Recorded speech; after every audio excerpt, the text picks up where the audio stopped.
My conversation today on Inside the Wounds is with Johnny Ciardullo. He's the guitarist of Angelmaker. He does vocals in Carcosa and Bastian. Today, we're talking about how he balances all three bands, the importance of themes in music, and being an artist with the perfectionist mindset. I'm Joaquin Rodriguez, and this is Inside the Wounds with Johnny Ciardullo. How you doing, man? Good, buddy. How are you? Thanks for having me. Dude, thank you for being here, man. Well, shit, dude, how's your day been? It's been a good day so far. Just been getting back into work, reacclimating into post-tour life. It's been about 2.5 weeks after touring for about 3 months. So feels good to be home and kind of doing the studio work I normally do. Dude, hell yeah. And that was a fun tour, by the way, because you went on tour with The Gloom in the Corner, Psycho Frame, Humanity's Last Breath, and of course, y'all were headlining with Angelmaker. So how was that for you? How was the experience? Dude, it was fun. We really wanted to have a good tour. Europe was really hard on us. It was a pretty tough run, just financially, and it was just a little bit of a grind. So it was nice to come back home and have a tour that felt familiar. You know, we have our RV and all that kind of stuff, and the whole package was so chill. Gloom in the Corner was awesome. I mean, they're Australian, so already they bring some good vibes. And then Psycho Frame is just incredible. Such a awesome young band with an incredibly bright future ahead of them. So they were the first band that I wanted on our headliner when we were selecting the bands. So I'm glad that we got them. And then, Humanity's Last Breath is unequivocally one of my favorite bands ever. So getting them on the tour too was like, I felt like a little fangirl. I was punishing them like every day, asking them questions about, records and samples and just guitar stuff. And yeah, it was really fun, man. It was the tour that we needed for sure. Dude, hell yeah, man. It was a fantastic tour. That Denver show was great. It was great chatting with you guys before the show. And yeah, and thank you, by the way. Yeah. For people that don't know, he brought us, what was it, a 36 pack of Dr. Peppers? Yes. Yeah, and then a box of Takis, which lasted us the whole tour. Dude, hell yeah. Hell yeah. So everybody got to enjoy it, I hope. Yeah, I'm pretty much the Taki guy. So I think maybe Casey and I had them, but man, I don't really drink pop anymore or soda. But if there's a cold Dr. Pepper nearby, I'm probably gonna drink it. Dude, Dr. Pepper is my vice. That's like my number one vice. I can give up everything, but that has to be, I always have to have it. Yeah, I prefer Pepsi products myself. I'm not really a big Coke guy. Sure. I'm a huge soda fan in general, but yeah, Dr. Pepper is on the top end, but yeah. Upper echelon. Well, dude, you mentioned getting back to studio stuff. One of the things I wanted to ask you right off the bat is, dude, you must be a master at time management, dude, because you do a ton of stuff. Obviously, you're an Angelmaker, Carcosa, Bastian, hopefully I pronounced that correctly. Yeah. But you still find time to create, dude. Like, what does an average day look like for you? Kind of what you're looking at right here is I sit in my office and I kind of just go through everything that I have. Since I've gotten home, I've had so many features that I've been working on. I have a lot of people seem to ask me to do work for them while I'm away. So I kind of like collect all of these clients while I'm away. So when I get home, I just have all of this stuff to do, which is great. It's stuff that I absolutely want to do. So I have no problem doing it. And yeah, I have a pretty strict schedule for myself. I try and, at least get started by 12 o'clock every day, and I try and finish by 6 o'clock, and I get as much done in that time frame as humanly possible. And I kind of stick to that. I'm also a little bit of a workaholic. I'll happily admit that, where if I'm kind of sitting around doing nothing, I'm having a really hard time, like, doing nothing. I play video games and, podcast and do that kind of stuff as well. But like, I really like working. So if I get work, I want to get it done. And if I don't have work with clients, I want to write. So in that time frame where I'm not like, if I don't have a job for the day, I'll try and use that to write for Angelmaker or Carcosa or, whatever. Gotcha. And just to make sure I understand too, so when you're saying like client work, are you doing like guest spots? Are you doing mixing and mastering or? Kind of a mixture of everything. A lot of it's vocal features. Okay. A lot of it's like shorter vocal features, or it'll be a lot of kids that like they write all their own music in their bedroom and they need a vocalist because they can't do vocals. So I'll write the whole song kind of thing. Oh, wow. I do a lot of ghostwriting as well. So I'll write a whole song from scratch, guitar wise. And yeah, that takes up a lot of time, but I like it. It's really fun. I get to flex my creative ideas in a bunch of different ways. Keeps me fresh, because people have specific things that they want, so I have to work within their parameters. And yeah, it's like a challenge every day. I kind of like it. Totally. And do you give yourself time like to practice on your own, like sharpen your skills on vocals and guitar, or how does that fit in? I don't really practice. Oh, I know that gotcha. sounds bad. The way that I practice would be covering stuff, and I do that a lot, and I've always done that. I've done that since I've began doing internet stuff, even before I did it as a job. I love covering songs. It's just a really good way to learn new techniques, kind of like, maybe by accident. That's always what I tell people who are trying to learn extreme vocals too, is to cover songs, because you will kind of vicariously learn new techniques. So that's what I do for vocals for sure. For guitar, I kind of just write, and I start writing harder stuff to build my chops, perhaps to my bandmates' chagrin. But I really that's pretty much how I would practice. I should probably do it more, to be completely honest, like actually practice. But oh well. Well, you're crushing it on everything, so you're doing something Thank right. you. Um, I'm trying. and to go off that a little bit, how do you go about like preparing for each band that you're in? Like, do they operate similar to each other? Are they different, or how does that look like? Um, Different in the terms of the amount of people, let's say. So like dealing with Angelmaker logistics and stuff like that, I have a lot more people to vet. So I have to go, when we make decisions, we make them as a group, and it has to go through everybody. We kind of generally try and go off of everybody's unanimous approval. Carcosa is the same, but there's less people.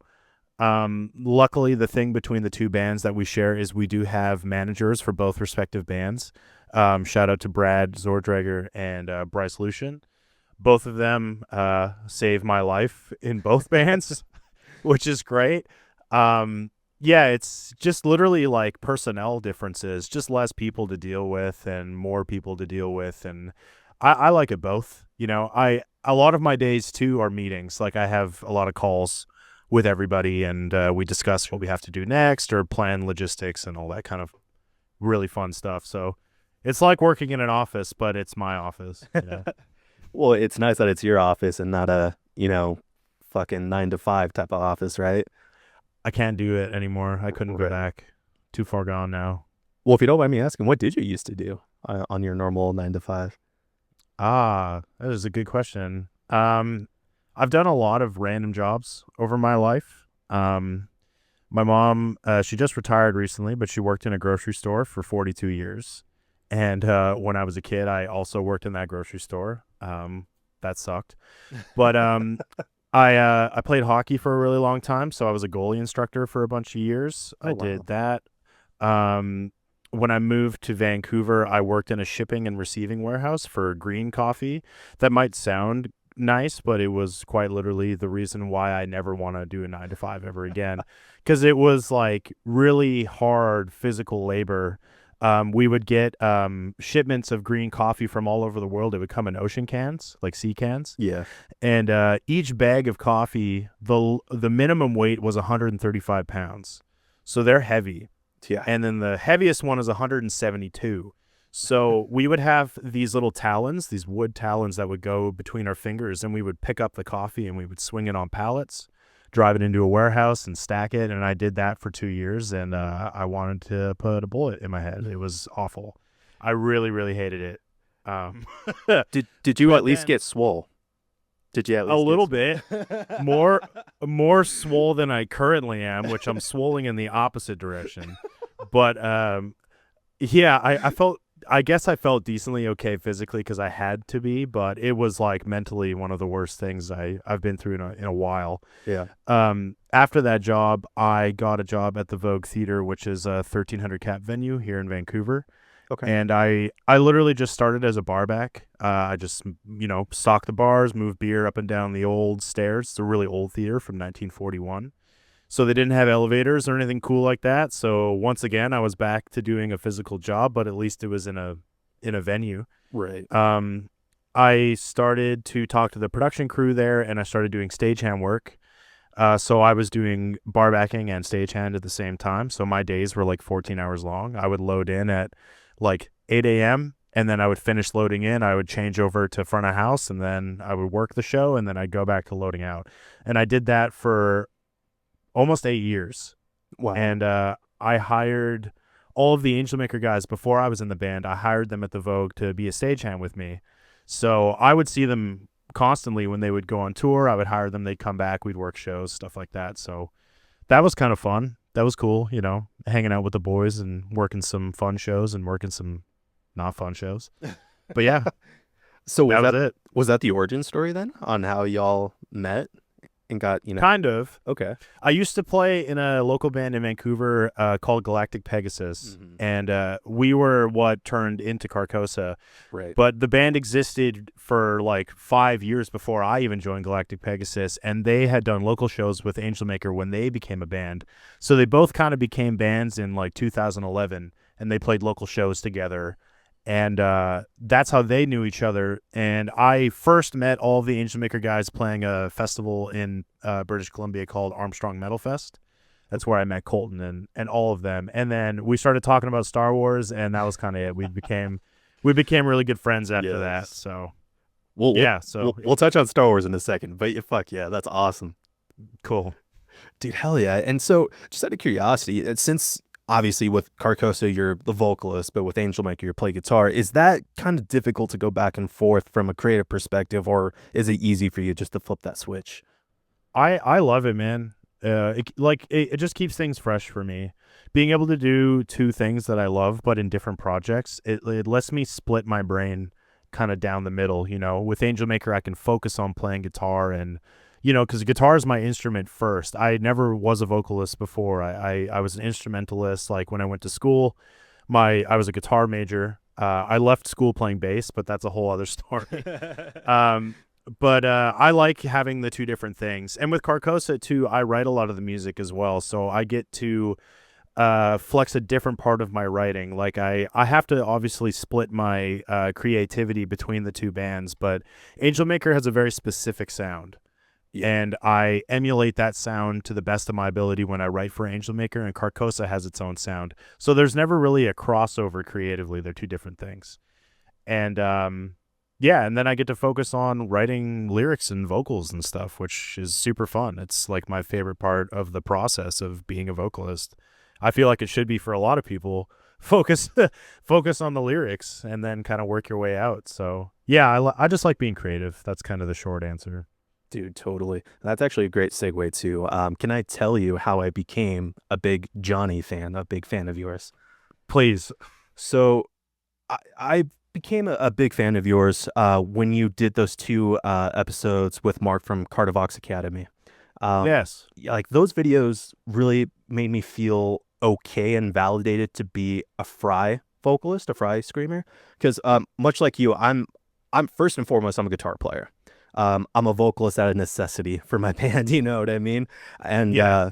dude, for years and years and years, I tried doing false chord, but I would always hurt myself like very bad, like very, very Mhm. bad, to the point I'm like, dude, fuck this. I never want to touch it again. But then I heard about a whole new technique called, fry. And I'm like, shit, okay. But if at that time, it was so hard to really find like videos on YouTube or coaches who would teach that, because it just felt like everybody was pushing false chords. But seeing you on Carcosa Academy, like really just going in depth, like for hours, right? I think both episodes and together like 4 hours or something like that. And Really long. yeah, like going into depth to fry screams, like that made me feel like, okay, this is legit. I can do this with this fucking technique. You know what I mean? Yeah, man. And it was great because I watched the second episode quite a bit to prepare me to go into the studio for our last EP. For our last Cool. EP. Because there were some techniques in there that you were sharing with Mark. I'm like, oh, interesting. I didn't think of it that way. So let me practice that. Let me practice that. So I owe you a thank you for that. Oh, sick. Well, you're welcome, I guess. That's awesome though. I'm really glad that you found comfort in that. And it's something that I've always been pretty open about. I'm not very loud. I mean, I maybe am now a little bit more because I've started to do a little bit of over projection with my fries, so they do have a little bit more volume to them, but not like a false chord vocalist. I've never done false chord ever. I've never tried because I just don't want to. I don't know. Like I'm comfortable doing what I'm doing. Maybe eventually down the road I will, but like where I'm at right now, I love being a fry vocalist. It gives me the opportunity to do some pretty cool things technique wise that perhaps wouldn't be as easy for a false chord vocalist. I think there's parallels between the two types. You know, there's some things that false chord guys can do that fry can, and then vice versa. But I just don't think there should be shame in either of them. Like the whole misconception of like if you're not loud you're bad is so dumb to me. Like I kind of call it the Alex Terrible effect. And this is no like slight on him. It's more the fact that Alex Terrible is this presence. He is like a deathcore vocal god, if you want to call him that. He's what kids who are getting into the genre will look up to. Yeah. Is him, and like he's screaming without the mic and he just sounds like a madman, which is crazy. But it's not realistic for everybody. It's not realistic for me. The people I emulated when I was a kid did fry, and maybe they don't now, but like Phil Bozeman back in the day, I was like, I want to try and do what he's doing, and I just tried to emulate him, and it ended up being fry. And that's cool. I don't know. I don't really see that as an issue at all. And like I know people who are false chord that can't do anything that fry guys can, and it's just like, oh well, it's you. It's your unique voice. It's what you can do. It's what you sound like. So who cares whether it's loud or not? If tonally it sounds cool and you're happy with how it sounds, it shouldn't necessarily matter what other people think, you know? Totally. Especially if you can maintain it. I mean, that's the huge thing, right? That you can maintain it, do it live, do it in the studio. You're not hurting yourself, right? Yeah. The one thing that I find incredibly beneficial for me is I can be as out of shape as I am and still perform live with endurance because fry just takes so much less power than false chord does. Right. And like a lot of false chord guys I know, they're in good shape, man. Yeah. They know what's going on. But they have to be. Like Casey and Angelmaker, he is in great shape. He is a false chord guy. He is pushing with his chest voice, but he has to, man. But he's also shirtless, showing you what's up. He's got the six pack. He's doing all the right things, you know. Oh, I'm not doing that. Why not? Look. I don't want to. I got a sweater on underneath this, man. I'm hairy. I'm Italian. People need to see that. Hey, you don't know what people are into. That's fair. But dude, I mean, speaking of vocals, I'd be foolish not to bring up Labyrinth, from your other band, Bastian. Dude, that has to be one of my favorite vocal performances from you. Really? Yeah, man, because I think that song does a fantastic job at showcasing a lot of your skill sets. Because I mean, I wasn't really super familiar with like your clean range, and I was able to like really discover that in this song. And dude, even like your I'm just gonna say like your screams in that song were very flavorful, very, very flavorful. Like that caught my attention immediately. Then just going back and forth between the cleans, the screams, it was beautiful. Hell yeah. Well, thank you. That's incredibly nice of you to say. I'm very proud of the Bastian stuff. Yeah. We've been sitting on that music for so long. Like those songs were written and done probably 4 or 5 years ago. Oh wow. The unfortunate thing is Ty, our guitar player, Ty Kingston, he also mixed all of the original Carcosa stuff, and he still works with us. but he's the guitar player of that band. He got in a motorcycle accident, and it really delayed everything quite a bit because he was mixing the record and all that kind of stuff. So the music was done and ready to go earlier, but the accident happened, and he's been focusing on his recovery, and he's doing much better now. But Good. only now were we finally able to release the music. And I've been stoked because it's lyrical stuff that I'm also really proud of. I think I did a good job lyrically. I'm not trying to like toot my own horn. I'm just like very happy about what we ended up creating as a group. And that song was one of my favorites because Ty, he basically wrote the theme of the song instrumentally around Interstellar. It's one of his favorite movies. He loves Chris Nolan. It's like totally his thing. So he kind of challenged me to be like, can you write this song about Interstellar? And I was like, sure, yeah. I mean, I love the movie, so it's not like I have to go back and reference it necessarily. So I kind of dove in that way, and when I'm given a theme, I can work around it pretty well. And yeah, it's just kind of what came out. The song needed cleans, and it needed screams here and there. Right. I also recorded with Tim Creviston, who has done the past few Angelmaker records as well. Nice. And he gets really good vocal performances out of me. And yeah, I'm really happy with that song and all the Bastian stuff. But I really appreciate your compliment.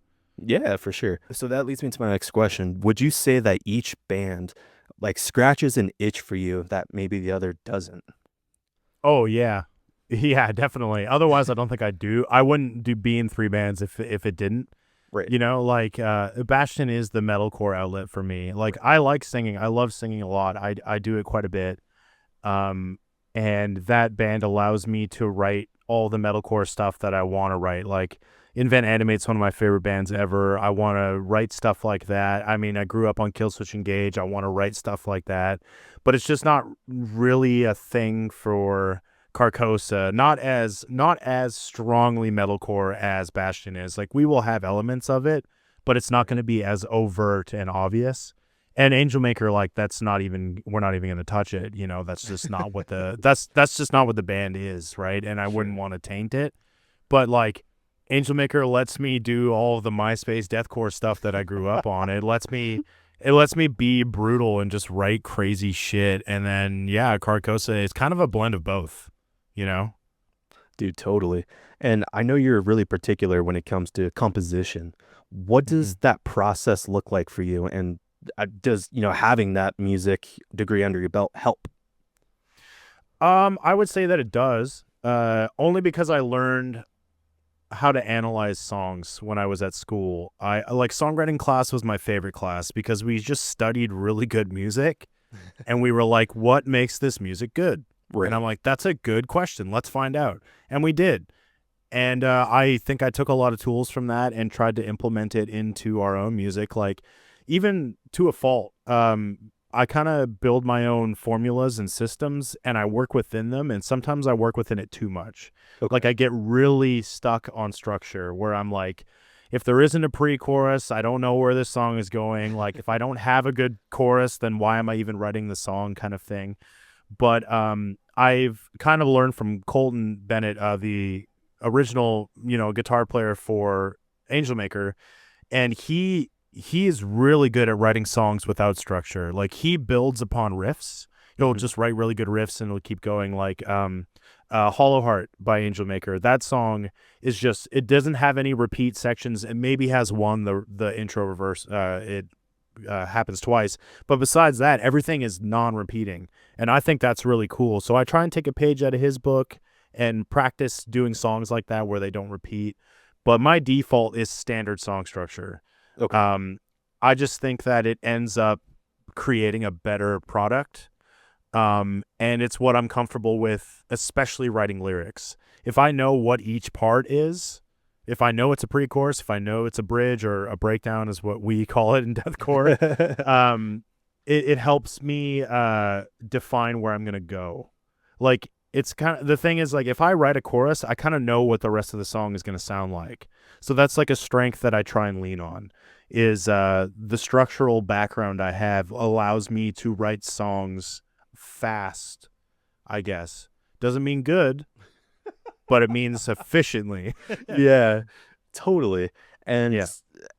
Yeah, and I mean that makes a lot of sense. And at the very beginning of our conversation, you had mentioned, having lyrics, then building from there. So is that your normal go-to then? Do you like to focus on the lyrics and vocals first before you bring in guitar, or So, no, actually, quite the opposite. I write the song first, okay? and I don't usually have lyrics or even a theme in mind, except for maybe Vermin. When I wrote Vermin, I wrote the song around the sample. I had the sample first, and then the rest of the song came out of it. And then I was like, well, I'm going to write this song about Kill Bill, obviously, because I used the fucking sample. So why wouldn't I? It's a good starting point to at least have a theme, Right. I guess. But no, so I write the song, and then the way I have been doing it for the past few years, especially the first Carcosa stuff, is I write on the fly. So I have the song in the session, and I just kind of write as I go. And a lot of the time, it's what you hear. Like, it's the final thing you hear is the first thing I recorded. Wow. Like the early Carcosa stuff, like the first EP, the Absent EP, and Anthology, all of those songs, all of the vocals you hear are the first takes that I did. Holy I didn't shit. I didn't edit them. I didn't retrack them afterwards. I just recorded as I went, and I was happy with it. I kind of have this thing. I have demoitis too, where if I write something, I have a really hard time going back.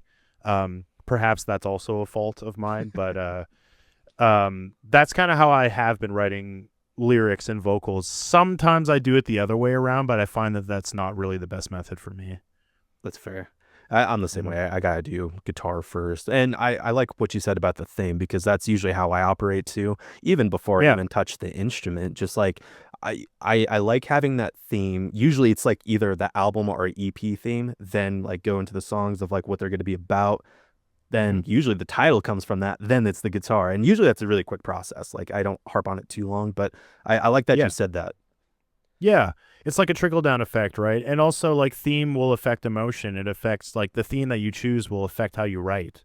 So, I mean, to anybody who's like in writer's block, pick a theme: movie, video game, fucking book, podcast, any of that shit. Like, work off of a theme. It definitely helps. 100%. I think that's super solid advice. Clip that, Mhm. chat. I'm kidding. um, at, at what point in your career were you able to feel like, hey, okay, I've made it? Or have you felt that yet? um, I think that'll be something that we always chase. Yep. For people who are perfectionists and always want more, they never feel that feeling. Yeah. They feel like they always have to chase it. Like, I'm not calling out Bana, but that's how Bana is. He really, like, will do something and he'll be like, all right, what's next? He kind of doesn't take the time to celebrate the moment. I think that will change as we get older.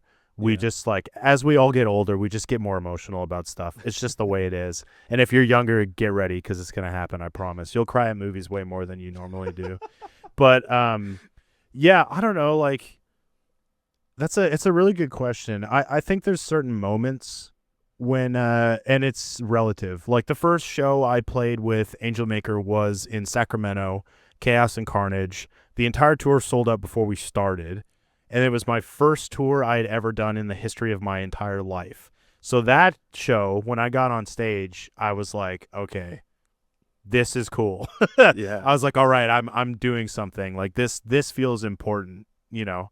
And then, like, as time goes on, you do more tours, you start to do other things that, exponentially kind of get bigger and bigger, and you're like, okay, now I've made it. All right, now I've made it, like, maybe the recent feeling is like Sonic Temple was really great for us. That day was really good. We played in front of the most people we've ever played in front of. And it doesn't always necessarily have to be the amount of people you play in front of. It could just be where you are. It could be a venue too, like Chicago House of Blues.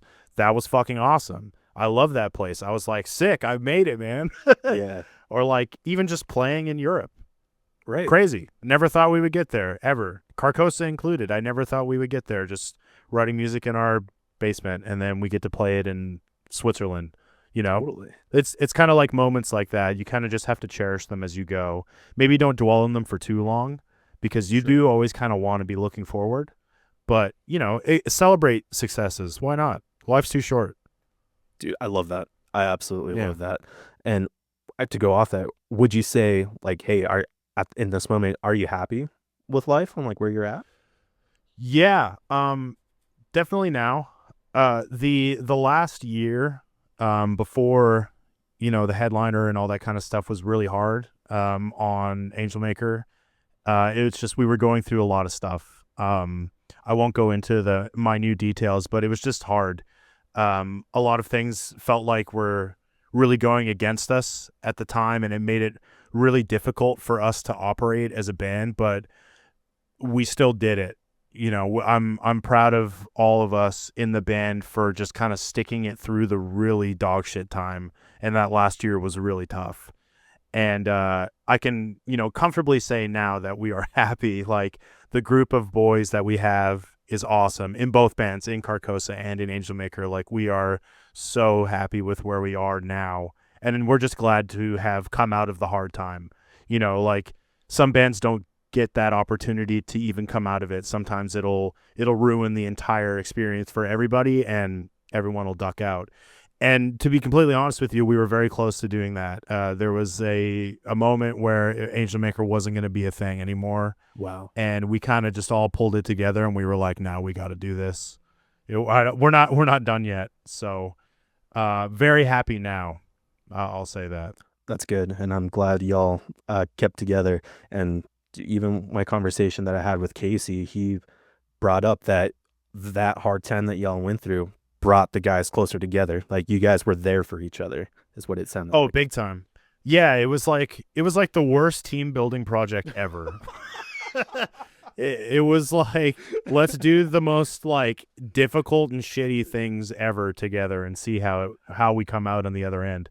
And we definitely are so much more together as a group. And like, even like I was saying, Europe was really tough for us, but like we did it. We stuck it out all together, and we were happy with the end of the experience. Same thing with Carcosa. So, just hanging out with your boys, man, getting shit done. Totally. Yeah. And you brought it up, the perfectionist mindset. I'm right there with you, man. And with that being said, what does it even mean to be successful, especially when you have that mindset? Good question. It's relative. It's relative to what you think success is. For me personally, I don't really know what the definition of success would be. Like, I get to do this as a job. I would say that for me personally, that's success, and it makes me happy. I cherish every day I get to wake up and play breakdowns for a living. That's pretty particular. Yeah. It's we're lucky that we get to do it, for sure. I would say that just like being happy with whatever you do is a great measurement of success. It doesn't matter if it's breakdowns. It doesn't matter if you work at fucking Walmart. Maybe you love it, man. Maybe you love being a greeter and saying hi to everybody every day. Like, it doesn't matter. It's relative to what you want to do, and whatever you want to get out of life. You seek fulfillment from your successes. So I just hope that people can have that in whatever facet they have. For me, it's playing silly music. So, Dude, nicely said. Nicely Yeah. said. And I really want your thoughts on this, especially since you know the scene from a couple, well, more than a couple, a handful of different angles here. Do you think there is enough demand to fit the supply, in the sense of like the barrier to entry for bands these days? It is pretty minimal now. I mean, you got the big guys, right? You got the bands that are up and coming. Then you got, the guys that are in their basements cranking out some sick shit. Do you think there's that, demand there to fit that supply? Yeah, man. I think there's so many people that want this. There's so many people that they see success bands like Psychoframe or Disembodied Tyrant. Mm-hmm. They all started from the same place. It was a kid in a room that had an idea, and he brought it out of his basement into the real world. And there's so many kids that all want to do that, and they are doing that. They have every resource possibly available to them to do that. Yeah. Like, you want to learn how to do vocals? Boom, fucking Google, check it out. Everyone's telling you how to do vocals.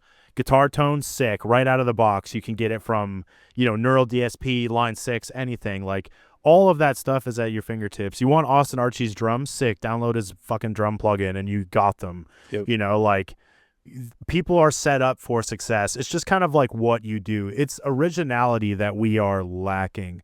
But I think that is a thing, no matter what age you are, at any point in time in music. I think there's always going to be oversaturation of a particular thing that's popular. And deathcore isn't, you know, we do that too. There's people that want to sound like Lorna Shore. There's people that, you know, want to sound like Slaughter to Prevail, Body Snatcher, whoever. And there's going to be copycats. But the people that come out of it are the people that have an original idea. Like Disembodied Tyrant, yeah, they share a lot of similarities to Lorna Shore, but it's different enough to where people are like, I fuck with this. Totally. You know? And like Psycho Frame sounds like old school deathcore, but they also sound like a hardcore band. Like, they have originality. Originality is the hard thing to find. That's what's in low supply. That's fair. Bands are in high supply. They're everywhere. You know? That's a fair point. Yeah. Can we have do you mind if we have a little bit of a nerdy conversation about gear? Oh, yeah, sure. Hell yeah. So, you're recently signed with Solar Guitars, right? If I'm not mistaken. Yeah, I think it's been maybe a year and a half, coming up on 2 years now, something like that. I love them. I'll grab one sec. Yeah. This bad boy has been my main. I really, really like it. It's the S1.7C Plus. It reminds me of like an RG Prestige with the white binding and, you know, the painted headstock, and just like, I like white bindings. Yeah. I think they look really cool on a guitar. And I'm a big black and white guy in general. Most of my wardrobe is black and white. Me too. And I'm, yeah, you know what's up. And like, I am very particular about that stuff. Maybe it's my like autism shining through, but I like all of my stuff to match. Yeah. So like, I got these DiMarzios, who we recently signed with as well. These are the Jake Bowen Sigs, the Titans. I love them. They're great. I have them in both of my guitars now. And yeah, man, Solar has treated us really well since we joined. We got to meet our rep when we went to Europe. Joel, he's awesome. He treats us so fucking well. And we're just kind of happy to grow with a company. Like, Solar's been around for, what, maybe 7 years, close to a decade now. But, like, they still have room to grow.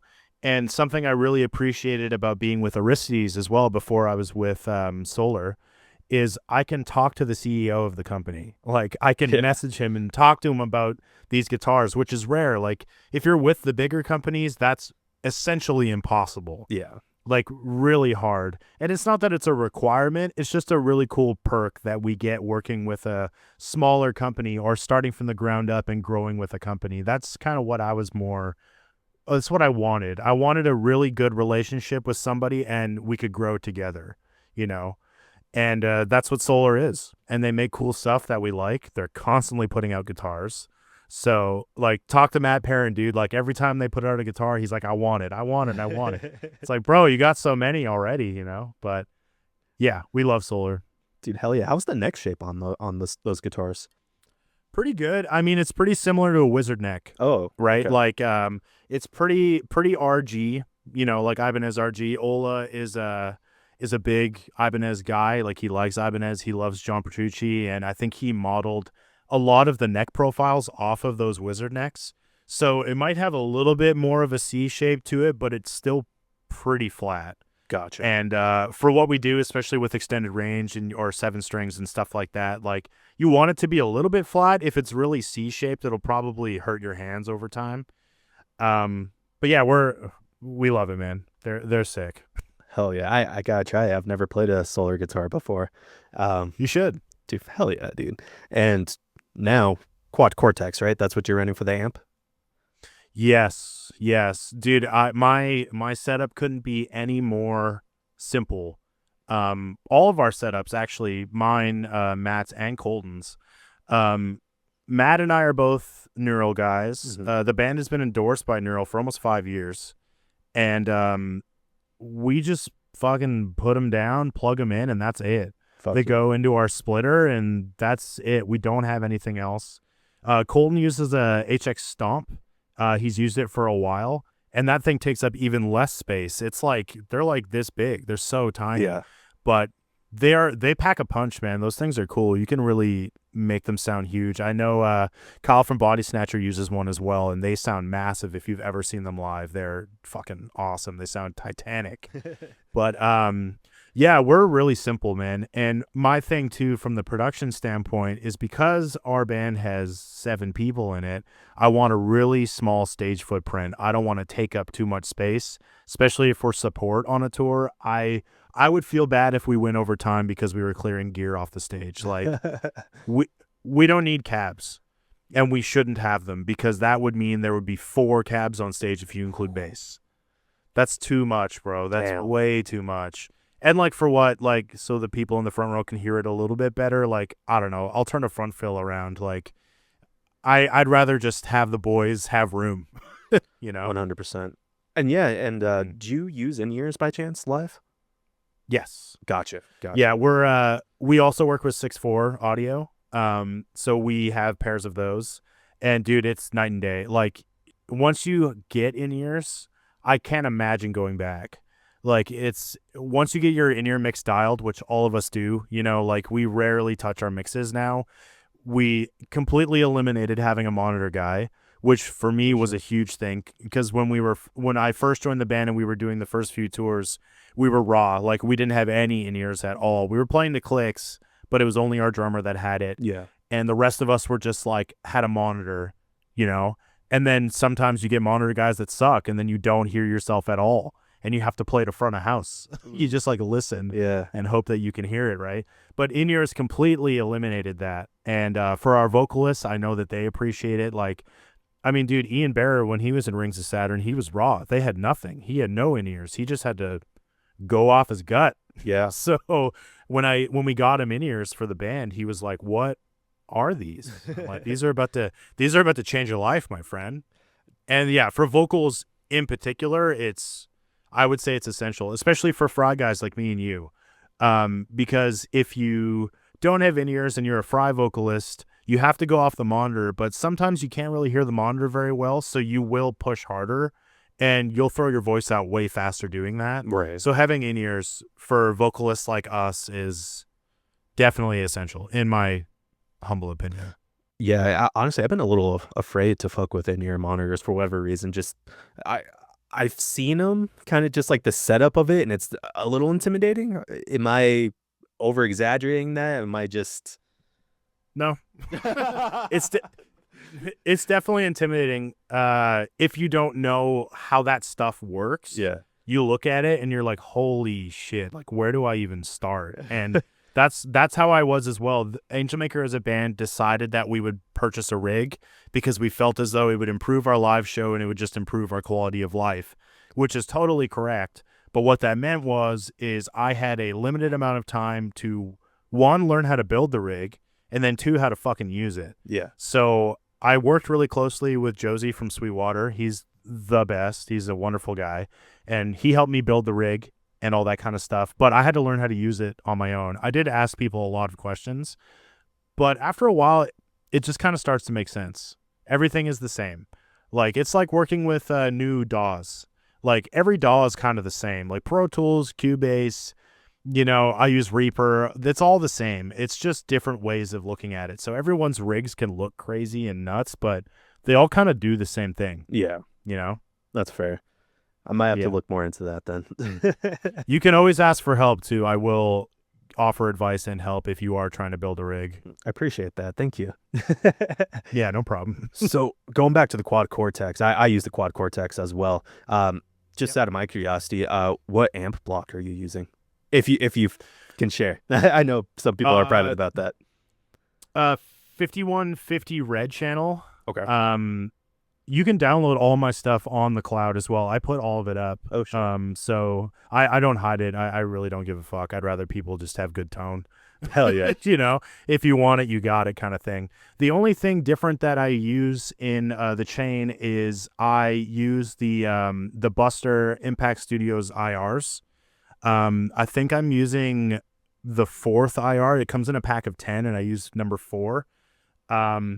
It's Buster, man. His shit just sounds awesome. So, like, we don't sound like Humanity's Last Breath, but I can get the guitars to sound like decently close within our range. So Sure. I really like using his IRs. I use them in studio as well. They just sound sick. I love them. But besides that, like, that's kind of it. I have only 3 patch changes in the quad. I have my rhythm and I have my lead, which is based off my rhythm. The only thing I add is chorus, reverb, and delay. And then I have a clean tone. And I don't even know what I'm using for that. I built it so long ago. Yeah. I don't even remember. But yeah, really simple, man. Nothing crazy going on with that. Dude, hell yeah, dude. The Quad Cortex has made my life as a guitar player a hell of a lot more simple.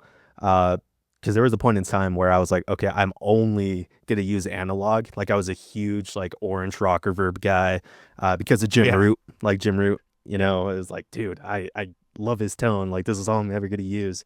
Then as the digital stuff got better and better, I'm like, oh shit, okay. So because when we did all of our Fatal Laceration EPs, we went with Jordan Lockery to do all the EPs, and we used his Kemper. And the way he used it, I'm like, okay, I'm starting to understand this a little bit more, right? Oh, go ahead. Did he use a capture of something? I'm assuming he like captured an amp or something like that. So basically, every single time that I'm there, like even if we reamp it after the fact, but like usually what we always use is the Omega pack, so like the Obsidian stuff. And I actually am using that exact same pack for my Quad Cortex because I love the Omega stuff so much. So to this day, I mean, I'm still using Omega and a lot because of Jordan. Yeah. Have you played an actual Omega amp before? Like, have you ever like? No, I want to so bad though. Those things are fucking sick. You should, if you ever get your hands on it, go to NAMM or something and play them because they're crazy, man. They're really cool. They sound so massive.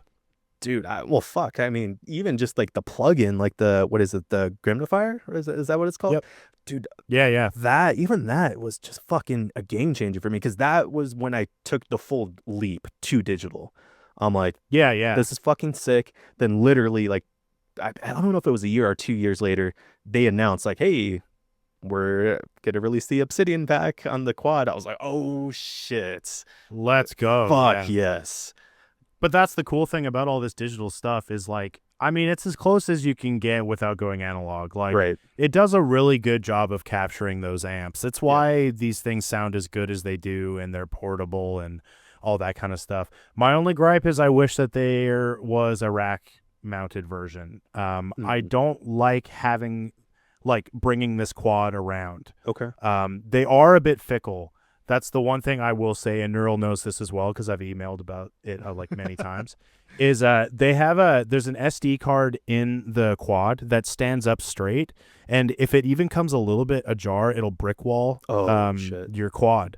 So I've had it happen before. I've had it happen to me on tour. We did the Lorna Shore Pain Remains tour, and we were playing in New York, and I got set up during changeover, and the thing was just stuck in a power cycle. Oh, no. And I couldn't use it. So I had to borrow Sean from Ingested's quad. Luckily, that's the good thing with the quads, is you can just download your tone and it's right there.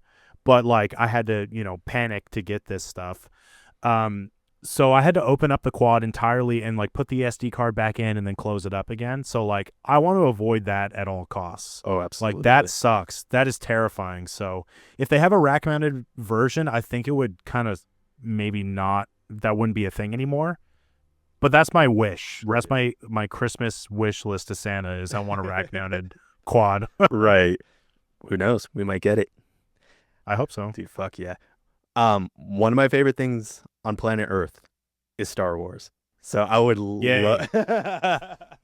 dude, I would love to pick your brain about Star Wars for a little bit. Do it. Fuck, where to even start, dude?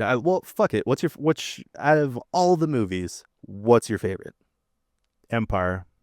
Fair enough. Empire Strikes Back. I think just when anybody ever asks me what my favorite movies are, I never include Star Wars in that conversation because it's a different thing to me. Sure. Like, and I can also unbiasedly admit that they aren't all good movies. Like, they aren't good from like a movie standpoint, but the one that I would say is Empire Strikes Back. It's just a really good sequel. Everything about it answers a bunch of questions. It brings up more. It looks badass. Like, AT-ATs are cool. Mm-hmm. I remember, like, just being infatuated with them as a kid. Hoth in general is cool. Wampas, all that stuff. Darth Vader's badass, you know? Yeah. Like, that movie is so good. I mean, there's a Revenge of the Sith is a close second. Like, we grew up as prequel kids, right? Yeah. So we love. Do you like the prequels? I love those are my favorite, are the prequels. Okay, so that is like our generation. We actually like those movies. The original trilogy guys, when those movies came out, they were like, "These are dog shit, poo poo water. This sucks. I don't want to watch Jar Jar. Like, this is dumb," kind of thing, right? But we liked it because, you know, lightsabers and space battles and all that cool stuff. And yeah, Revenge of the Sith is definitely number 2, but Empire takes it, I think, kind of across the board. Gotcha. Yeah, dude, for me, Yeah. number 1 of all time for me is Revenge of the Sith. And Yeah. since they did the 20-year re-release, I went to that, and that was magical. Dude, Yeah, how cool was that, man? Seeing it in theaters again? it was incredible, man, because the first time I watched it as a little kid, I remember it was like summer vacation. So I was out in Texas with, my family, and we watched the midnight release. So I was like how old was I? 5 years old at midnight. Yeah. And I fell asleep because it was so late. I was the little kid, right? But I also remember just like being so infatuated with it. Got the DVD as soon as it came out, addicted to it, right? So what was so awesome is like being able to watch it at the time, 27, I'm 28 now, but as a 27-year-old and still have those feelings. Like, I was fighting back tears in the fucking movie theater, man. Yeah, me too. I mean, Star Wars always makes me emotional. It's one of those like nostalgic things for, guys like us or like everybody in our generation, I think, especially with that movie, man. We thought that was going to be the last one for a really long time. And I was like, this is great. This is a really good way to end it. The Obi-Wan Anakin fight is iconic. It's the longest sword fight in cinema history still, which is cool. We saw it on this tour. We had one opportunity to see it, and it was an off day in Texas. We were somewhere in Texas, and we went to an Alamo theater. You know, those ones that have like, full food service and bar and all that kind of stuff. So we all took edibles. Some people had mushrooms. And we went and just had an absolute fucking rock and roll blast of a time, man. Like, I had so much fun watching that movie. And it was cool because there were other people in the theater as well that were clearly on the same level as us. Yeah. And, you can hear everybody quoting it. It just was like an experience in itself. It was the most fun I've had in the theater in a long time, for sure. And the movie just looks good on the big screen. It sounds fucking awesome. I don't know if they enhanced it in any way, if they did any upscaling, but it just looked good. I just liked it a lot. Dude, 100%. Fuck, I wish I would have been there with you guys. That'd been dope. I know. It was so sick, man. Dude, and to be honest, and I know this might be controversial, whatever, dude, I'm a huge George Lucas supporter, to be honest. Yep. I've gained a lot of inspiration from George Lucas, like as an entrepreneur, as a creator, just knowing his backstory, right? And just like knowing how, he created Lucasfilm because he didn't want to fucking deal with any of those fucking studios, dude. No, like he's self-funded all of his movies. Yeah, man. And that's so fucking inspirational. In a field during that time, you were guaranteed to fucking fail. 100%. Yep. And everyone's telling him no. Yeah. Yeah. And dude, I mean, just even a lot of things he created, man. I mean, if it weren't for George, I mean, shit, would we have fucking DAWs? Would we have stuff like YouTube? He created that linear editing fucking format. He did. Have you watched the Light and Magic documentary? I'm watching it now. Yeah. The season 1 and 2 or whatever? Yeah, dude. That stuff inspires the shit out of me because I'm a videographer. That's my day job. I film, market, and all that stuff. So hell yeah, that's awesome. That's so cool. No, go ahead. Oh no, I'm just saying that's great. What a fun job. And like I can totally see how you would gain inspiration from somebody like George Lucas, like, or even like Steven Spielberg and all those guys, like just innovating film, and film technology. We wouldn't have 3D animation, stuff like that, without Jurassic Park and all those kind of stuff. And that was totally ILM and everything George Lucas created. So yeah, big George Lucas fanboy. But this might be a controversial opinion as well, but I also like the sequel trilogy. For as messy as they can be, there's things about them that I like. You know, like The Force Awakens was safe. It was a safe movie. It hit all the notes for all of us. We're like, cool, but they also introduced cool characters. I still like what Rian Johnson did for The Last Jedi, even though it took a huge chance and maybe it didn't land for a lot of people. It landed for me. I like it when people take chances in music and film and whatever. So that's where I'm at. Yeah, I am on the opposite side of that, which it's fair. It's completely fair, man. I get it. No hate at all, right? I mean, you love what you love, and I fucking respect the shit out of that. It like, yeah. My reason for not like being like a fan of like the sequels is just I kind of know a little bit of the backstory on just kind of like the directors butting heads in between movies and like shit changing like last minute. Even the actors didn't know what they were doing day of. Yeah. I feel like you could see that, you could feel that a bit between the movies during, you know, whereas with the first original 6, that original vision was there since the fucking 70s. Yes. You know, well, they also took their time. Yeah. You know, they weren't pushing out the films because they knew that they were going to make them bajillion millions of dollars. That's what the sequel trilogy felt like, is like, if we can milk this cash cow as much as we can, we will do it. And they fumbled character development because of that. 100%. What is Finn? What was Finn's role? Why did they promote him to be one thing and then he wasn't? Like, why did Rey have to be a Palpatine? Couldn't she have just been somebody else or a nobody? Like, I don't know. I definitely understand the disliking it. I understand. And Disney's track record right now is also pretty bad. So like, I totally get it. But yeah, you get me talking about Star Wars, I'm not going to stop. Just letting you know. Me too, dude. Fuck. Yeah. You know, what's your favorite show? Like, out of all the shows we've been getting throughout the past handful of years, what's been your favorite Star Wars show? I don't want this to be recency bias, but I think Andor's the best. Like, just from a writing standpoint, man, like it's done things with Star Wars I never thought they would do, or like make me feel things in certain ways that I never thought they would do, or bring up social issues, but in a tasteful way that doesn't feel like it's being jammed down your throat necessarily. It's like that whole second season was just like, it provided the perfect context for Rogue One, in my opinion. Right.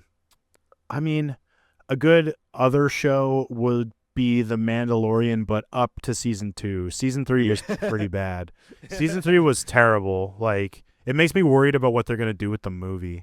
Yeah. You know, but yeah, that would probably be it. Obi-Wan was pretty bad. Boba Fett was abysmal. The Skeleton Crew was cool. I liked the idea of it. Yeah.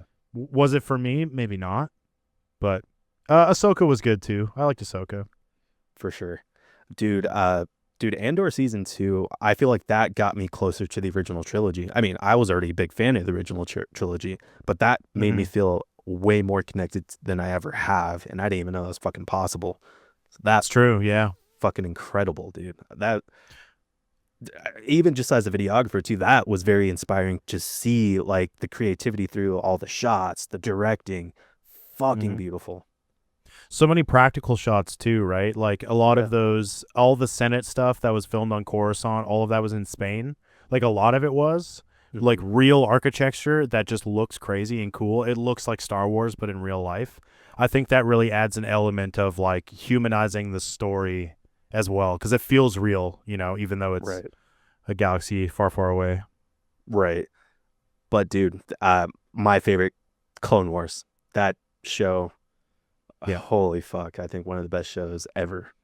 Yes, Dave Filoni knew what he was doing. For sure, dude. I got a few more questions for you, man. Then we'll wrap it up here. You're good. What scares you?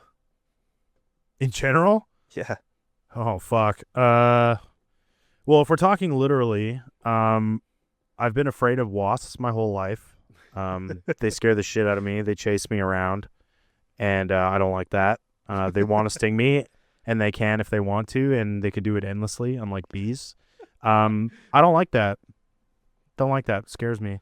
But in more of a musical context, I don't know. I guess like losing the passion for it would be awful. I think that would like really be a sad thing, like having the passion and the magic of it drained away from you. And it's not to say that that doesn't happen. Like there's days where you're like, why am I doing this? Like this is so shitty. Or like I could work something else and make more money if that's what you're focused on at the end of the Sure. day. But like even when that comes up, I'm like, well, I still get to do this and I get to pay my bills. Yeah, I'm not buying a house and crazy cars, but at least I get to do this, and that kind of grounds me. That brings me back. Um, I think like one of my biggest fears for Angelmaker would be ruining the legacy of the band by like implementing a sound that I created that people didn't like. Like wow. if they felt as though it was going against what Angelmaker sounded like and I wrote something that was so different, it was basically a different band, I would feel really bad about that. I mean, I was scared when we did a vocalist change, because Mike was a big part of the band and was a big part of the sound of Angelmaker and why a lot of people liked it. So when we, brought Ian on board, I was worried that people were going to be like, nah, this isn't for me anymore. You guys fucked up. And I'm sure there are people that are like that, but it seems as though people unanimously do really like Ian, and like it was a decision that we didn't take lightly. And Ian is a veteran, dude. He toured for 10 years and then took 5 years off after, the rings collapsed, right? So the only person we had in mind to potentially, be a vocalist in the band besides the original members was him, and we got him, and we were really happy that we did. But we were very nervous. I still remember the day that we announced Ian was the first day of the Dahlia tour that we did, and we were like, here's Ian Bear, and here's our new song and all that kind of stuff. And I was very stressed that day, being like, fuck, I hope people don't hate us now. Right. So that kind of scared me at the time. And yeah, I just want to honor the legacy of the band that I'm a fan of, because I was a fan of the band before I joined. So I want to like the music myself, and I hope that other people still like it even though I'm in it. 100%. No, I love Yeah. that, man. And on the flip side of that, what excites you? Music in general, so much fun. It's such a blast. I mean, you've seen us play, and we're on stage just having a good fucking time. Like that, I think that's kind of the thing with Angelmaker too, and I do this with Carcosa as well. It's like we just don't take ourselves that seriously. And I just don't like being super serious. I don't like lying to people, because we're not like that. That's not what we're like in real life. We're exactly as we are right now. And I hope that shows on stage. I want it to feel like a party with everyone. Like we are the same. Just because I play music on a stage doesn't mean that I'm any different from anybody else. And that's just something that we always try and implement with people when we're at shows, walking around. Take pictures with us, ask us questions, bug us. I don't give a fuck. Like that's the fun part of the job. That's why we're so lucky to do this, is we get to talk to the people that are directly, making it so that we can have a living doing this. I think that's like such a unique experience, If you enjoyed this episode, make sure to hit that like and subscribe button to stay on top of new episodes of Inside the Wounds.